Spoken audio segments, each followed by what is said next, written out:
नमस्कार, बहुत स्वागत है आपका। मैं हूं आपके साथ ऋतु ज्ञानवानी। सबसे पहले बात छिंदवाड़ा की करेंगे, जहां पर जिले के कई इलाकों में भारी बारिश हो रही है। नदी नाले उफान पर हैं। टाटरवाड़ा क्षेत्र का शहर से संपर्क टूट चुका है। जनारदेव में लगातार बारिश से 3 मकान क्षतिग्रस्त हो चुके हैं। पांडुर्ना में जाम नदी में बाढ़ आई है। निचले इलाकों में पानी भरने से हालात बिगड़ चुके हैं।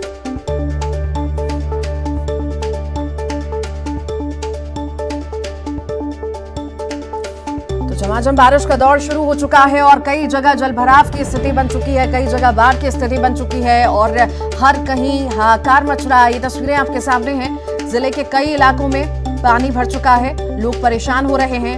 ये तस्वीरें आपको छिंदवाड़ा की दिखा रहे हैं। कई इलाकों में भारी बारिश हुई है और भारी बारिश की वजह से नदी नाले उफान पर आ चुके हैं। टाटरवाड़ा क्षेत्र का शहर से संपर्क टूट चुका है। लगातार बारिश से 3 मकान क्षतिग्रस्त हो चुके हैं अभी तक और पांडुर्ना में जाम नदी में बाढ़ आ चुकी है। निचले इलाकों में पानी भर चुका है, हालात बिगड़ रहे हैं।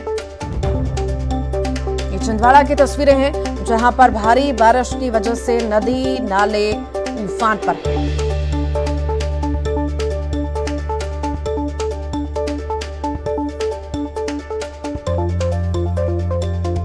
लगातार बारिश होने की वजह से मकान भी क्षतिग्रस्त हुए हैं और कई सारे मार्ग बाधित हुए हैं। लोगों का आना जाना दूभर हो चुका है, लोग परेशान हो रहे हैं। भारी बारिश की वजह से जलभराव की स्थिति बन चुकी है। छोटे इलाकों में पानी भर चुका है और लोगों का गांव से शहर तक का संपर्क जो है टूट चुका है। टाटरवाड़ा क्षेत्र का शहर से संपर्क टूट चुका है और 3 मकान क्षतिग्रस्त हुए हैं। पांडुर्ना में जाम नदी में बाढ़ आई है। निचले इलाकों में पानी भर चुका है, हालात बिगड़ते जा रहे हैं।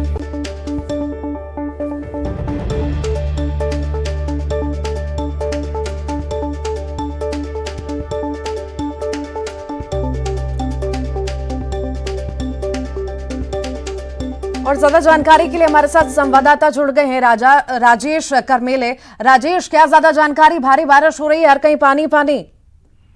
जी ऋतु, बिल्कुल। देखिए, पिछले लगभग 12 घंटे से बारिश का दौर चल रहा है। कल सुबह से शुरू हुई थी बारिश, खास तौर पे कोयला अंचल में बारिश बहुत तेज है। इसके अलावा संतरांचल क्षेत्र, सौंसर और पांडुर्ना जो आते हैं, वहां पे बारिश काफी तेज है।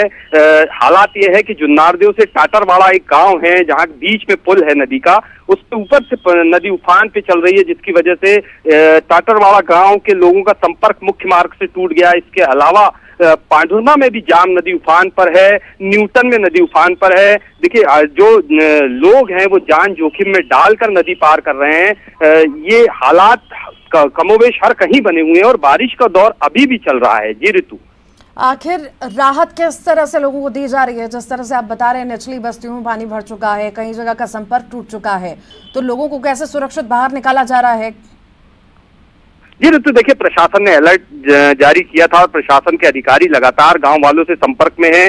स्थानीय स्तर पर ये प्रयास किए जा रहे हैं कि उन्हें कहीं ना कहीं राहत मिल सके। जिन लोगों के मकानों में दरारें आई हैं, मकानों की दीवारें गिर गई है, उनको अन्यत्र या तो स्कूलों में ठहराया जा रहा है या आंगनवाड़ी की सहायता ली जा रही है। इसके अलावा जो नदी जहां पर उफान पर है, पुल के ऊपर से पानी बह रहा है, वहां पर लोगों को साफ तौर पर हिदायत दी गई है कि किसी तरह से नदी पार करने का जोखिम ना उठाएं। इस तरह से प्रशासन लगातार इस बात को लेकर चिंतित है। कुल मिलाकर के राहत कार्य लगातार जारी है। बहुत शुक्रिया जानकारी को साझा करने के लिए राजेश। और रायपुर से बड़ी खबर है, एसबीआई के एटीएम में भीषण आग लगी। बूढ़ा तालाब के पास ये एटीएम है, जहां पर भीषण आग लगी और जलकर खाक हो चुका है एटीएम। फायर ब्रिगेड की टीम मौके पर पहुंची है। आग को बुझाने का काम लगातार अभी भी जारी है। मौके पर बिजली विभाग की टीम भी पहुंची है। बिजली विभाग की टीम ने बिल्डिंग का कनेक्शन काटा है। ये तस्वीरें आपके सामने हैं, रायपुर की तस्वीरें हैं। बूढ़ा तालाब के पास एटीएम बना हुआ है, एसबीआई का एटीएम है, जिसमें भीषण आग लग गई और देखते ही देखते आग ने विकराल रूप ले लिया। बिल्डिंग को भी अपनी चपेट में लेने लग गई और फायर ब्रिगेड की टीम मौके पर पहुंची। फिलहाल आग पर काबू पा लिया गया है, स्थिति नियंत्रण में है। रायपुर के बूढ़ा तालाब के पास इस एटीएम में देखिए भीषण आग लगी हुई है। इस आग को बुझाने का जो प्रयास है वो लगातार किया जा रहा है। आग जो है धीरे धीरे इस पूरी बिल्डिंग में फैल रही है। फायर ब्रिगेड की टीम समय से मौके पर पहुंची और आग जो है वो केवल एटीएम में ही सीमित रह गई। एटीएम के का हाल देख लीजिए, किस तरह से जल के पूरे तरह से खाक हो चुके हैं। बाहर जो 2 AC लगी थी वो जल के पूरी खाक हो गई। ATM मशीन जो है उसमें भी देखिए अभी भी पानी के फुहार मारने पे कैसे धुआं निकल रहा है, किस तरह से शॉर्ट सर्किट हो रहा है। ये देख लीजिए तस्वीर, ऊपर देख लीजिए। इमरान से कहे कि जब ऊपर की तस्वीर दिखाए कि ATM में लगे ये आग जो है वो किस तरह से ऊपर पूरे बिल्डिंग को अपने चपेट में ले ली है। रिहायशल क्षेत्र है, लोगों की भीड़ देख लीजिए। भीड़ देख के आप समझ सकते हैं कि किस तरह से जो लोग हैं, लोगों में दहशत है कि रिहायशी क्षेत्र में इस तरह से आगजनी की घटना के बाद जो है लोग यहाँ पे एक्टिव हुए हैं। कुछ लोग उनसे बातचीत करते हैं। दादा ये क्या था, कब की घटना है ये? Sir state bank of India का ATM है। यहाँ पे सुबह के टाइम में कार्ड रहता 12 बजे तक, उसके बाद नहीं रहता रात तक। और ये 3:40 35 मिनट के आसपास की बात घटनाएं हैं। और इसमें ये जो डायरेक्ट जो हम लोग जो समझ में आया, जब हम लोग देखा तो यहाँ पे ओपन वो रखा हुआ था, क्या नाम है, इलेक्ट्रिक बोर्ड, उस पर आग लगी है। उससे वो तो टाइमली मतलब फायर ब्रिगेड आ गया तो काफी हद तक काबू पा गए। आजू बाजू जो बिल्डिंग है, आजू बाजू जो दुकानें हैं उसमें आग नहीं पहुंच पाई, लेकिन पूरा तहस नहस हो चुका है ATM स्टेट बैंक का। ये बताइए आगजनी की घटना कब आप लोगों को पता चली, आप लोग कैसे किया? हम लोग अभी देखे। हाँ, मैं तो रास्ता रोके फायर ब्रिगेड और उनको फोन किया गया। मतलब देखिए समय से फायर ब्रिगेड की टीम तो पहुंची, समय इसलिए क्योंकि आजू बाजू जो आग है वो फैलने से रोका जा सका। केवल जो ATM है वो जल के पूरी तरह से खाक हो चुका है। आग क्यों लगी, आगजनी की घटना क्यों हुई, इस पे अब जांच का विषय है। लेकिन फिलहाल ये तस्वीर, ये फुटेज बताने के लिए काफी है कि किस तरह से राजधानी रायपुर के बीचों बीच इस बूढ़ापारा में रिहायशी क्षेत्र में एक भीषण आग लगी थी जो पूरी बिल्डिंग को अपने काबू में ले रही थी। फिलहाल आग पे काबू पा लिया गया है, अब इसके आगे जो जांच है वो की जाएगी। कैमरा पर्सन इमरान कुरैशी के साथ अवधेश मिश्रा, न्यूज 18 छत्तीसगढ़। रायगढ़ से बड़ी खबर है। सीएम भूपेश बघेल पहुंचे हैं चपले गांव में लोगों से सीएम ने भेंट मुलाकात की। अभी भी भेंट मुलाकात लगातार जारी है। महिलाओं ने सीएम का स्वागत किया।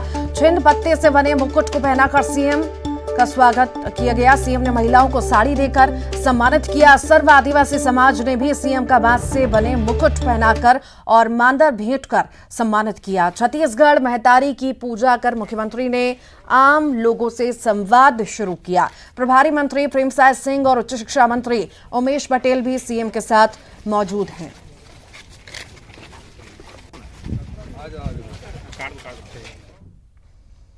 इससे पहले सीएम भूपेश बघेल रायगढ़ के ग्राम कुंजेमुरा पहुंचे और लोगों से भेंट मुलाकात की। भेंट मुलाकात से पहले सीएम ने हनुमान मंदिर परिसर में पौधारोपण किया। ग्रामीणों ने सीएम का भव्य स्वागत किया। घरों के सामने रंगोली और आरती की थाल से स्वागत किया।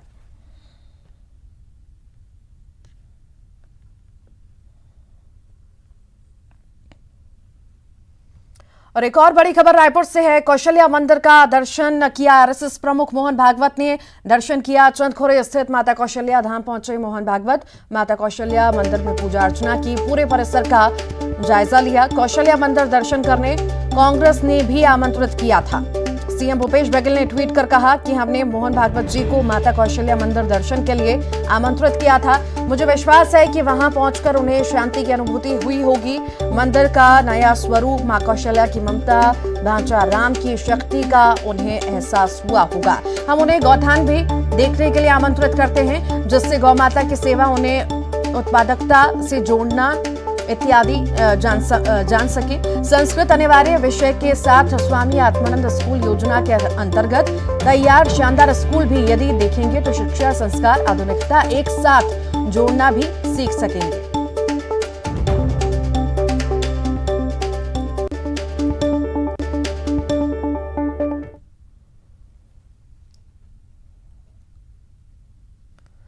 एक और बड़ी खबर है रायपुर से। मंत्री कवासी लखमा का दावा है कि मुख्यमंत्री भूपेश बघेल छत्तीसगढ़ के लिए भगवान हैं। सीएम भूपेश बघेल हर त्योहार के मनाने वाले हैं और छत्तीसगढ़ देवी देवताओं की धरती है। यहां आकर गलत बोलने वाला ज्यादा दिन काम नहीं कर पाएगा। पुरंदेश्वरी के बाद जेपी नड्डा और भागवत की भी छुट्टी हो जाएगी। ये गरीब लोगों का सरकार है। भूपेश बघेल हर समाज को हरियाली त्योहार से लेकर छठ पूजा से लेकर आदिवासी विश्व दिवस से लेकर और हमारा गणेश त्योहार को लेकर पूरा देवी देवता भूपेश बघेल का चीर में छेड़ा हुआ है। भूपेश बघेल छत्तीसगढ़ का भगवान है, तो इसलिए इस टाइप के बात करेगा वो ज्यादा दिन नहीं टिकेगा, क्योंकि गौ माता हिंदुस्तान का सबसे बड़ा माता है। गोवंश सबसे बड़ा चीज है। गोबर खरीदने वाला सरकार, गोमूत्र करने वाला सरकार और भगवान से कम नहीं होगा। एक और बड़ी खबर रायपुर से, मंत्री कवासी लखमा ने बड़ा दावा किया, गणपति की पूजा करने से हटी हैं डी पुरंदेश्वरी। बीजेपी के राष्ट्रीय अध्यक्ष भी ज्यादा दिन तक टिकने नहीं वाले हैं। हम वोट के लिए भगवान गणेश नहीं बैठाते, समाज के विकास के लिए गणेश बैठाते हैं। बीजेपी की तरह भगवान राम को वोट का एजेंडा नहीं बनाते हैं।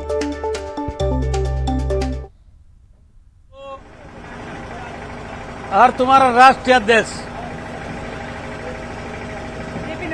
जेपी नड्डा, इसी का परिणाम है।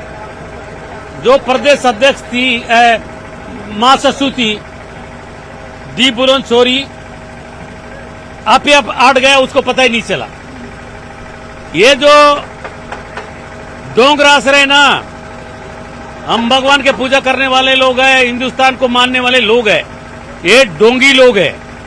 भगवान को असली पूजा करने से यही परिणाम मिला। जिस मंच में प्रदेश अध्यक्ष भाषण दे रहा है और जिस भवन में जाके मीटिंग चल रहा है, वहां के प्रभारी मंत्री गोल, उसका चेहरा देखने लायक रहा। अरे ये जो राष्ट्रीय अध्यक्ष है ना, उसका भी ज्यादा दिन नहीं गायब होने वाला है। तो वहीं कवासी लखमा के बयान पर बोले हैं धर्मलाल कौशिक, हम गणेश जी की पूजा अर्चना सच्चे मन से करते हैं। कोई गलत मानसिकता से पूजा करता है कि मैं कुछ नहीं कह सकता। कवासी लखमा की ओर से सीएम पर दिए गए बयान पर भी बोले हैं कौशिक।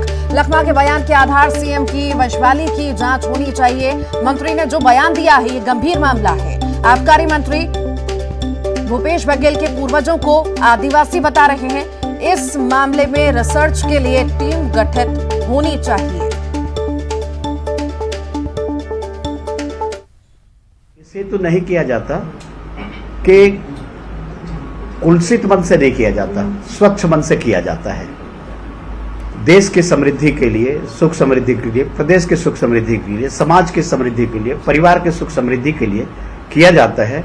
और मैं समझता हूं कि जो पूजा किया जाता है तो पूजा का भाव भी यही रहना चाहिए कि सर्वधर्म समभाव वसुधैव कुटुंबकम, इसके आधार पर हमारी पूजा पद्धति है कि सभी का भला हो, इसके लिए पूजा किया जाता है। लेकिन शायद उनकी सोच कलुषित हो, वो जाने। और किसी के ये कहने से कोई नहीं हटता, ये तो पार्टी में निरंतर प्रक्रिया है सतत परिवर्तन की, और ये चलते रहता है। अब मुझे लगता है कि वंशावली उनका खोजना चाहिए उनके बयान के आधार पर, और वंशावली खोज करके उनको सिद्ध भी कर देना चाहिए। क्योंकि कांग्रेस के एक मुख्यमंत्री आदिवासी के नाम से ही विवाद में फंसे हुए थे, और जिसका निराकरण बाद में कैसे कैसे हुआ है जनता से छुपा नहीं है। तो कांग्रेस के मुख्यमंत्री हो और वो आदिवासी हो, वो नहीं है तो उसका पूर्वज हो, ये उनके बयान के ऊपर में मुझे लगता है कि एकाक या तो रिसर्च टीम बैठानी चाहिए, या एकाक जांच उसकी रिसर्च करे, उसकी जांच करे, अन्वेषण करे, और इस बात को साबित भी करना चाहिए कि भूपेश बघेल के पूर्वज आदिवासी रहे हैं। ये मंत्री का बयान है तो उसको गंभीरता से लेना चाहिए। एक और बड़ी खबर है रायपुर से, एसिड अटैक का आरोपी गिरफ्तार हुआ है। 5 कुत्तों पर एसिड डाला था, कोतवाली पुलिस ने गिरफ्तार किया है। नाबालिग को पहले ही पुलिस गिरफ्तार कर चुकी है। कोतवाली पुलिस ने गिरफ्तार किया है आरोपी को।